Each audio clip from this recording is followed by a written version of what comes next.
Police యంత్రాంగము నిష్పక్షపాతంగా పనిచేస్తుందా లేదా అన్నటువంటిది ఇప్పుడు అసలు పరీక్ష. చంద్రబాబు గారు 95లో అధికారంలోకి వచ్చినప్పటి నుంచి పోలీస్ శాఖ నిష్పక్షపాతంగా పనిచేసింది, నో డౌట్ ఎట్ ఆల్. చాలాసార్లు చెప్పాను నేను. 2014 తర్వాత మాత్రం చేయలే, పూర్తి పక్షపాత ధోరణితోనే పనిచేసింది, తెలుగుదేశానికి అనుకూలంగానే పనిచేశారు. 2019 తర్వాత మళ్ళీ పూర్తి రివర్స్, వైఎస్ఆర్ కాంగ్రెస్ పార్టీకి అనుకూలంగానే పనిచేశారు. నిష్పక్షపాతం అన్నటువంటిది పక్కకి వెళ్ళిపోయింది.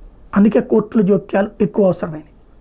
సీన్ కట్ చేస్తే ఇప్పుడు కరెక్ట్గా ఎలక్షన్స్ అప్పుడు ఏమైంది, పోలీసులు పూర్తిగా యాంటీ గవర్నమెంట్ పోషించారు, భారీ ఎత్తున వైసీపీ వాళ్ళకి దెబ్బ కొట్టారు. ఇవాళ అదే ధోరణితో ఉంటే రాష్ట్రం అల్లకల్లోలం అయిపోతుంది.